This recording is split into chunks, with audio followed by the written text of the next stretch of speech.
지난 주간부터 우리가 위원회 헌신 예배를 하고 있죠. 지난주에 예배위원회를 했고 또 오늘 교육위원회를 하고 다음 주에 또 봉사위원회를 할 건데요.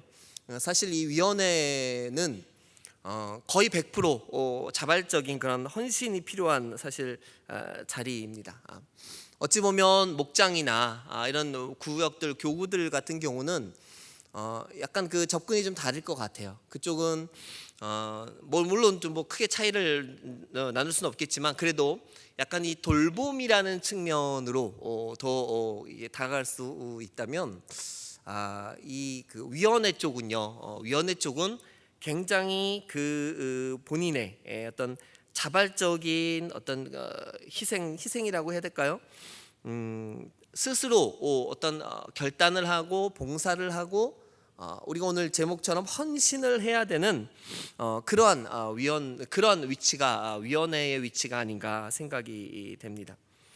그렇기 때문에 접근하는 그 사역자들 입장에서도 봤을 때 또 그 영향력에서도 봤을 때 좀 그런 차이들이 많이 있다라는 걸 좀 가끔씩 느낍니다.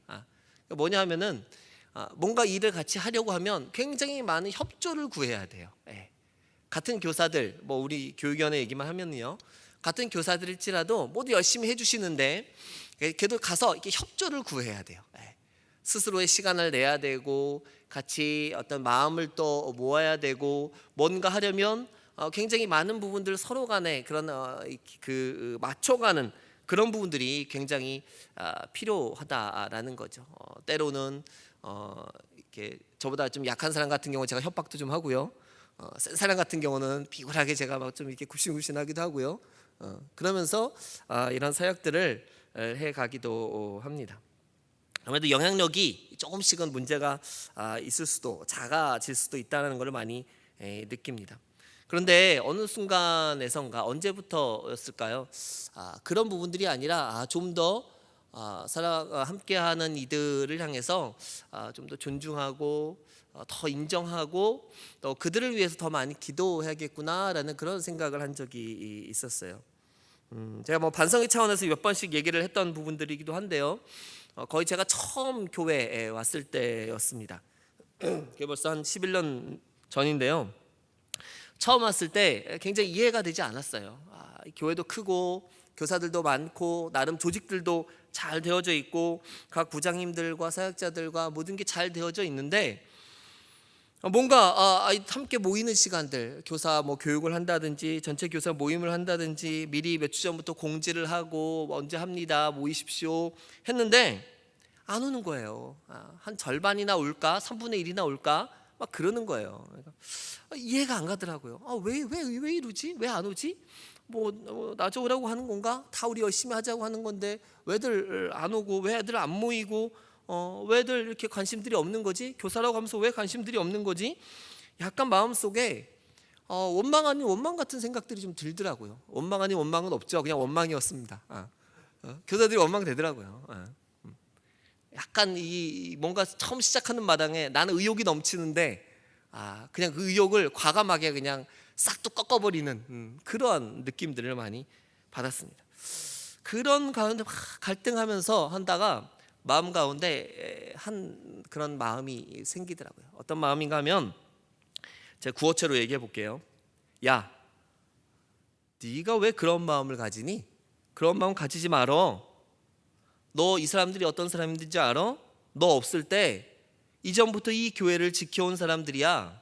네가 뭐라고 이 사람들에게 그렇게 얘기를 하니? 그런 마음을 가지니? 아니야. 이런 마음이 들더라고요. 누구의 말인지 모르겠지만 사단의 말은 아니었던 것 같아요. 사실 그 생각에 저의 입장이 바꾸게 되는 계기가 됐습니다. 물론 제가 지금도 가끔씩 교사들 갈구기도 하고 뭐 이래저래 하기도 하지만 그러나 항상 그 마음 가운데 이 마음에 주었던 이 말이 가졌던 그 생각들을 지금도 가지고 있습니다. 그래서 우리 교사들을 향해서 더 많이 감사하고 고마움의 마음을 가지게 되었습니다. 지금도 그렇게 가지고 있습니다. 우리 모든 교사들께 이 시대를 빌어서 한 번 더 감사의 말씀을 전합니다. 그럼에도 불구하고 우리가 오늘 이 자리에 모였으니까요. 오늘 왜 모이셨어요? 계속 제가 어제 오늘 계속 문자 넣어서 오셨나요?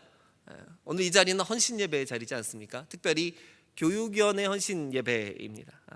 그렇다면 최소한 교사들이라면 이 자리에서 우리가 한 번 더 하나님 앞에 우리의 사명들을 가지고 다시금 헌신을 약속하고 헌신을 다짐하고 한 번 더 해보겠습니다. 한 번 더 올해도 열심히 해보겠습니다. 라는 그러한 다짐의 자리로 그렇게 서야 되겠다라는 생각을 해보고 또 여러분에게도 그것을 강요하는 바입니다. 그래서 오늘 제목을 소명의 깃발이 세워지는 곳이라고 해봤습니다. 소명 뭐겠습니까? 주로 어떤 사람들이 받죠? 성경에서 보면은 오늘 우리가 읽고 있는 이 아모스와 같은 선지자들, 아마 이들이 대표적인 소명자, 사명자라고도 하죠. 또 여러 모양으로 하나님의 부르심과 그 부르심에 응답한 많은 신앙의 선배들이 있었습니다. 그 소명에, 그 사명에 응답한 이들이 하나님의 일을 했고 지금도 하고 있고 하나님은 그들을 통해서 놀라운 역사를 이루고 계십니다. 또 이루실 것이라는 것을 확신합니다. 저는 오늘 우리가 살피려고 하는 이 아모스서의 아모스라는 한 사람을 통해서 그에게 소명이 어떻게 임하였고 또 그 소명은 우리에게 어떻게 임할까라는 것에 대해서 함께 은혜를 나누어 보려고 합니다. 아모스의 모습들을 바라보면서 그 아모스에게 임하였던 그의 소명은 항상 다른 많은 사람들 다양한 특별한 상황들이 있겠지만 이 아모스 같은 경우는 그가 있던 자리 그가 서 있던 그 자리에 그 하나님의 소명이 임했다라는 것을 우리는 볼 수가 있습니다. 우리 14절 15절 우리 다시 한번 한 목소리로 한번 읽어볼까요? 아모스가 아마샤에게 대답하여 이르되 나는 선지자가 아니며 선지자의 아들도 아니라 나는 목자요 뽕나무를 재배하는 자로서 양떼를 따를 때에 여호와께서 나를 데려다가 여호와께서 내게 이르시기를 가서 내 백성 이스라엘에게 예언하라 하셨나니. 여러분 이미 들어서 아시겠지만 사실 이 당시에는 전문적으로 선교사로 훈련받은 사람들이 있었습니다. 소위 말하는 선교사 학교가 있었다라고 얘기를 해요. 이미 이 시대보다 100여 년 전에 BC 870여 년경은 아합 왕이 통치하던 시대였습니다. 그때의 대표적인 선지자 누가 있었죠? 엘리야가 있었죠. 엘리야가 그 아합 왕 시대에 아합 왕을 향하여서 하나님의 메시지를 전하고 그랬지만 그 시대는 점점 더 어둠과 타락과 그리고 하나님과 멀어진 그런 시대로 갈 때였습니다. 아합 왕은 우상 숭배자였던 이방 여인 이세벨을 아내로 맞이하였고요. 그렇지 않아도 금송아지 우상을 함께 섬기는 그런 혼합 종교로 이미 이 북쪽 이스라엘이 여러 가지 문제를 타락해 있었는데 여기에 더 이세벨이 들어오면서 바알과 아세라 우상이 더하여져서 정말 설상가상의 그런 상황이 돼 버렸습니다. 바로 그때 엘리야가 그 유명한 갈멜산 제단의 사건을 통해서 바알과 아세라의 그 모든 선지자들과 싸워 이기는 그런 사건들이 일어나죠. 그러나 거기서 이겼다고 해서 그의 모든 그 다음 상황들이 순탄하지만도 않았습니다. 이세벨의 위협에 도망자 신세가 되었고 그리고 엘리야는 그의 삶에 그의 사역의 지침과 고난을 입고 또 도망하게 되어지는 그러한 상황들도 나타납니다. 그 학자들은 바로 이러한 시기에 바로 이 시기에 엘리야의 그 선지자 학교가 세워졌다라고 생각을 하고 있습니다. 이미 열왕기상 18장 4절에 오바댜라는 인물을 통해서 선지자들이 숨겨지고 그리고 지켜지고 있었습니다. 18장 4절에 보면 이세벨이 여호와의 선지자들을 멸할 때에 오바댜가 선지자 100명을 가지고 50명씩 굴에 숨기고 떡과 물을 먹였더라. 아마 엘리야 학교의 그 일기생들은 바로 이 100명의 숨겨진 선지자들이었을 것이다 라는 그런 이야기들이 있습니다. 앞으로 점점 더 심해지는 이방과 우상의 종교들, 혼합 종교들과 본격적으로 싸우기 위해서는 엘리야는 혼자만의 힘으로 되지 않고 더 많은 하나님의 일꾼들을 키우고 세우고 그들과 함께 이 모든 우상들을 물리쳐야겠다라고 생각을 했던 것입니다. 그래서 자그마치 3개의 엘리야의 그 선지자 학교가 세워졌다라고 전해지고 있습니다. 엘리야는 이 선지자 학교를 통하여서 영적 싸움을 준비하고 그 다음에 준비되고 훈련된 인물들을 계속해서 만들어 갔던 것이죠. 계속해서 엘리사를 통해서도 이 학교가 여전히 이루어지고 있었다라고 이야기를 합니다. 그런데 오늘 우리가 본 본문의 아모스는 그런 사람이 아니었다는 거예요. 소위 말하면 오늘날로 따지면 정통 신학교 출신 목회자가 아니었다라는 거죠. 그는 어떠할 때 하나님을 만났습니까? 정작 아모스에게 임한 하나님의 사명은 그가 뽕나무를 재배하고 양떼를 칠 때 나타났다라는 것입니다. 아모스가 살던 드고아는 그의 출생지면서 그의 삶의 자리였던 드고아는 예루살렘에서 남쪽으로 약 16km 정도 떨어진 초지가 많아서 가축을 방목하기 좋은 바로 그런 곳이었습니다. 그래서 아모스는 언제나 그렇게 가축을 방목하고 있었던, 양떼를 치던 사람들이었다라는 거죠. 아마도 우리가 평가는 할 수 없겠지만 그러나 성경에 기록되어져 있던 것을 보았을 때 아모스의 성향과 아모스의 환경과 그가 생각했던 그 사고들은 어떤 정치적인 거, 시대적인 부분들, 이 부분들에 대한 관심들은 많이 적지 않았을까, 그렇게 생각을 해볼 수 있습니다. 그저 하루하루 그에게 주어진 일들, 뽕나무를 재배하고 양떼를 치는 바로 그 일이 그에겐 가장 중요한 일이었고, 그리고 더 뭐라 할 거 없이 그 일에만 집중을 했던 사람이었을 것이다 라고 생각을 해볼 수가 있습니다. 어떤 신앙에 대한 사명, 어떤 소명을 추구하는 그런 사람은 아니지 아니었을까라고 생각을 해보게 됩니다. 어찌 보면 전혀 아닌 사람에게, 전혀 생각지 못한 사람에게 하나님의 소명이 임한 것입니다. 이 사실만 본다면, 이 아모스에게 임한 사건만 본다면 하나님의 소명은 최소 이 아모스의 경우 절대로 사람의 요구와 사람의 준비와 사람의 사명과 상관없이 하나님의 철저한 선택에 의해서 소명은 주어진다라는 사실입니다.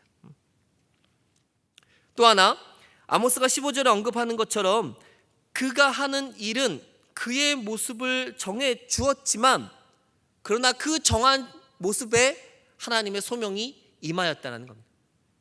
아모스 입장에서 보았을 때 그가 소명을 받기 뭔가 특별한 훈련을 받고 어떤 세미나를 가고 어떤 훈련 과정을 간 게 아니라 여전히 해왔던 일, 여전히 해왔던 그 자신의 일을 할 때 하나님의 소명이 임한다라는 것이죠. 15절에 양떼를 따를 때에 라고 합니다. 양떼를 따를 때에 여호와께서 나를 데려다가 이스라엘에게 예언하라 하셨다. 양떼를 따를 바로 그때라는 사실입니다. 아마 그날도 평범하게 일어났겠죠. 매일 아침 해가 뜨고 아니면 좀 새벽에 일어나서 평범하게 먹던 것을 먹고 평범하게 자기가 입던 옷을 입고 그리고 항상 자기의 양떼 아니면 위임받은 그 양떼를 먹이기 위해서 길을 나섰을 겁니다. 크게 다를 것 없는 그날, 어제가 오늘 같고 오늘이 어제 같고 오늘이 내일 같은 그러한 날이었을 것입니다. 바로 그날에, 다를 것 없는 그날에 하나님이 바람처럼 구름처럼 그가 알지 못하는 사이에 그에게 임하셨다는 사실입니다. 특별히 그가 높은 데 가서 기도하고 간구하고 주여 삼차하고 나무뿌리 뽑을 정도로 기도할 때가 아니라 그냥 그가 그의 일상의 삶을 살아갈 때에 하나님이 임하셨다라는 거죠. 그리고 예언하라, 이스라엘을 향해서 예언하라 라고 말씀하셨다라는 겁니다. 그들의 죄를 이야기하고 그들의 의무를 얘기하고 그들에게 임할 하나님의 징계를 너는 선포하라라고 말씀하셨다는 겁니다.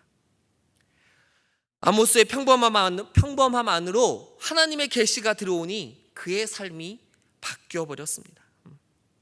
그는 선지자적 사명이나 어떤 특별한 지혜나 세상을 보는 눈 그런 것들이 아니라 오직 여호와의 말씀이 내게 임하였기 때문에 그는 하나님의 명령을 따를 수밖에 없다라고 말한다는 겁니다.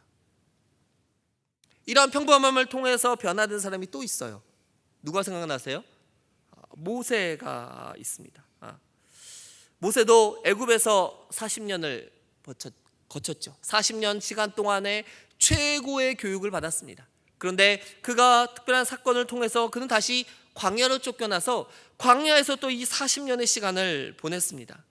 지금에서야 봤을 때 우리가 모세의 광야 40년은 그에게 훈련의 시간이었어 라고 말할 수 있겠지만, 그러나 모세의 입장과 모세의 시각에서 봤을 때 그 40년은 어떤 40년이었을까요?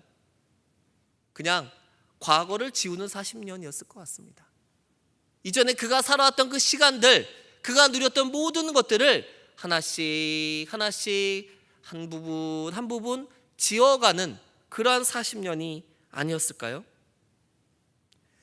그가 광야에서 더 이상 미래에 대한 큰 꿈과 어떤 비전을 생각했기보다는 그냥 그날 하루하루의 인생, 그 하루하루의 삶에 더 집중하는 시간들이 아니었을까요? 새롭게 얻은 인생, 새롭게 얻은 가족들, 그리고 지금 자신이 가진 것들을 지키고 유지하는 그러한 40년이 아니었을까 생각해 봅니다. 아마 그에게도 그날은 평범한 하루였을 겁니다. 아침에 일찍 일어나서 준비를 하고 또 그렇게 아내와 가족과 작별하고 역시 언제나 그렇듯이 장인 이드로의 양을 치기 위해서 그가 데리고 나아갔습니다. 출애굽기 3장 1절 2절에 보면은요, 모세가 그의 장인 미디안 제사장 이드로의 양 떼를 치더니 그 떼를 광야 서쪽으로 인도하여 하나님의 산 호렙에 이르매 여호와의 사자가 떨기나무 가운데로부터 나오는 불꽃 안에서 그에게 나타나시니라. 그가 보니 떨기나무에 불이 붙었으나 그 떨기나무가 사라지지 아니하는지라. 그 역시 양을 따라 길을 걸었는데 때로는 양을 이끌고 가기도 했었겠죠. 그 길에서 그가 의도하지 않았을 때, 그가 생각지 못했을 때 하나님을 만나게 되었습니다. 평범한 그의 일상 속으로 또 하나님이 들어오셨습니다.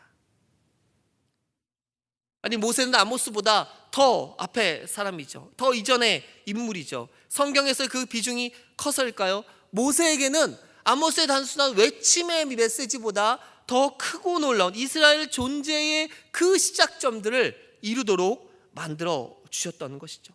출애굽이라는 놀라운 역사를 바로 모세에게 허락해 주셨습니다. 그런데 그 시작점이 평범하게 양을 치던 그때였다는 사실입니다. 역시 하나님은 모세의 그 일상 속으로 들어오셔서 그의 인생을 송두리째 바꿔 놓아 버리셨습니다. 그의 작은 일상이 한 민족의 역사로 바뀌어지는 순간이었죠. 한 사람만 더 생각해 볼까요? 이번에는 모세와 아모스의 중간 사람을 하나 택해 봤습니다. 이스라엘 왕이 나타나기 전에 하나님은 이스라엘에게 매번 많은 사사들을 보내셨죠. 많은 사사들 가운데 6장에 기드온의 이야기가 나옵니다. 여러분, 기드온은 어떻게 부르셨을까요? 사사기 6장 11절 12절에 이렇게 나옵니다. 여호와의 사자가 아비에셀 사람 요아스에게 속한 오브라에 이르러 상수리 나무 아래에 앉으니라. 마침 요아스의 아들 기드온이 미디안 사람에게 알리지 아니하려 하여 밀을 포도주 틀에서 타작하더니 여호와의 사자가 기드온에게 나타나 이르되 큰 용사여 여호와께서 너와 함께 계시도다 하매. 뭐 하고 있었어요? 기드온이 밀을 포도주 틀에서 타작하고 있었어요. 사람들이 알지 못하게 조용히 일을 하고 있었는데 그때 여호와의 사자가 큰 용사여 하며 나타났다라고 합니다. 너무나도 작은 평범함 속에 또 하나님이 들어오셨습니다. 또 기드온이란 한 인물의 삶을 바꿔놓기 위해서, 그를 통해서 미디안 족속을 물리치는 소명을 주시기 위해서 또 그 기드온의 작은 삶 속으로 들어오셨다는 사실입니다. 하나님은 훈련받고 또 준비된 그런 바울 같은 인물들도 사용하셨죠. 그러나 하나님의 선택은 모세같이, 아모스같이, 기드온같이 그들 삶의 평범함을 누리고 그 평범함을 온전히 유지하고 있는 이들 가운데도, 그 작은 틈 사이에도 하나님께서 비집고 들어와서 큰 역사를 일으키신다는 사실입니다. 많은 사람들이 특별함을 추구하죠. 특별하고 싶어 합니다. 그냥 평범하게 사는 것도 좋지만 기왕이면 남들과는 조금 더 특별하게 살고 싶어 합니다. 내가 하는 일이 조금 더 특별했으면 좋겠고, 내가 하는 일이 남들과 달라서 더 많은 시선과 더 많은 인정받기를 원하며 살고 있습니다. 그래서 많은 사람들이, 또 우리 이 시대 청년들이 많은 인정받는 그 증을 받기 위해서 지금도 수고하고 노력하고 있죠. 그게 자신을 남과 다름을 보여주는 것이다 라고 생각하기 때문입니다. 남과 차별화시키기 위해서 이런 것들이 필요하다라고 이야기를 하고 있는 것이죠. 물론 있으면 좋죠. 없는 것보다 훨씬 좋죠. 내게 그만큼 실력이 있다는 것을 인정받는 계기가 되고, 또 나를 그만큼 사람들이 신뢰할 수 있다라는 그런 부분들로 이런 것들이 필요하기도 합니다. 그러나 더 중요한 것은, 제가 봤을 때, 오늘 우리가 본 사람들의 모습을 보았을 때 더 중요한 것은 우리가 하나님 앞에 어떻게 서야 되는가라는 부분입니다. 하나님 앞에 특별함으로 나아가는 것도 좋지만, 그러나 더 중요한 것은 하나님 앞에서 우리의 일상을 잘 지켜나가는 게 더 중요하다라고 저는 믿습니다. 특별함을 추구하고 특별함을 세워가는 것도 좋지만, 그 특별함 밑에는 우리의 일상이 자리 잡고 있다는 것입니다. 우리의 일상의 삶을 기반하여서 그 기반이 더욱더 견고하게 세워진 상태에서 우리 각자의 특별함을 세워갈 수 있다는 것이죠. 그래서 우리의 일상이 특별함 때문에 희생되어져서는 안 될 겁니다. 우리의 일상이 결코 소홀해져서는 안 될 것입니다. 우리가 일상에서 가지고 있는 작은 의무들, 그 의무들을 다 하는 것이 우리의 일상을 지키고 견고하게 세워가는 것이리라 믿습니다. 지금 내가 하는 일, 그 일이 어떤 일이든지 간에 지금 나에게 맡겨준 그 작은 일들을 성실하게 해내는 겁니다. 저도 잘 이거 못하는데요, 우리 가족들을 더 잘 돌보는 것들, 함께하는 공동체에 대해서 나의 자리를 지키는 것들이 우리 일상에 우리가 성실하게 그리고 소홀하지 않게 나아가는 것이 아닌가 생각을 해봅니다. 신앙의 문제로 들어와 볼까요? 그래서 제가 우리 선생님들, 우리 부서, 우리 전사님들한테 항상 얘기하는 것 중에 하나가, 가장 중요한 게 우리가 드리는 일상의 예배가 제일 중요하다라고 말하고 싶은 겁니다. 특별한 부흥회와 특별한 집회와 특별한 기회들, 신앙생활을 오래 하다 보면요, 특별 소리만 들으면 그때부터 피곤해져요. 근데 그 특별함을 통해서 또 큰 은혜를 받기도 합니다. 그런데 그 특별함을 바탕을, 그 특별함을 세워주는 일상의 우리의 예배와 우리의 모임이 사실은 더 중요하다라고 말씀드리고 싶은 겁니다. 매주 드리는 우리의 주일 예배, 이런 수요 예배, 구역에서 드리는 그 구역 예배들, 그리고 또 기도의 자리도 있죠. 작은 기도의 자리들이 있습니다. 내가 나아가는 기도의 자리들, 내가 하나님 앞에 하는 기도의 시간들, 그 시간들 하나하나가 모여서 우리의 일상이 견고하게 세워지고 그 위에 하나님이 주시는 특별한 은혜들이 임하게 되는 줄 믿습니다. 우리가 매일 듣는 하나님의 그 짧은 말씀이 중요합니다. 날마다 말씀을 듣고 말씀과 동행하는 그런 작은 삶이 우리에게 필요합니다. 그런데 이런 일상이 우리에게는 급격한 변화를 주지 못하는 것 같아요. 아니, 그렇게 느끼지를 못하는 것 같아요. 그러나 가랑비 옷 젖는다라고 말하죠. 우리의 진짜 신앙은요, 그런 작은 시간들을 통해서 조금씩 자라난다라는 겁니다. 저희 애가 이제 둘째 애가 이제 6살이에요. 그래서 아침마다 일어나면은 키를 재요. 네. 이상하게 아침에는 키가 쭉 늘어났다가 저녁 되면 또 쪼그라들어요. 네. 한 2cm, 3cm 차이가 나더라고요. 그런데 키를 재보면은요, 달라요. 매일매일 달라요. 어떤 날은 좀 더 컸다가 어떤 날은 좀 작았다가. 그런데 전체적으로 그래프를 그려보면은 키는 줄어들고 있을까요? 성장하고 있을까요? 그렇죠. 네. 매일매일의 폭은 있지만 날마다 조금씩 자라나고 있다는 얘기인 거예요. 네. 물론 어떤 애들은 뭐 1년에 한 10cm, 20cm 큰다고 하는데 뭐 그런 경우 있습니다. 중요한 건 날마다 자라고 있다는 겁니다.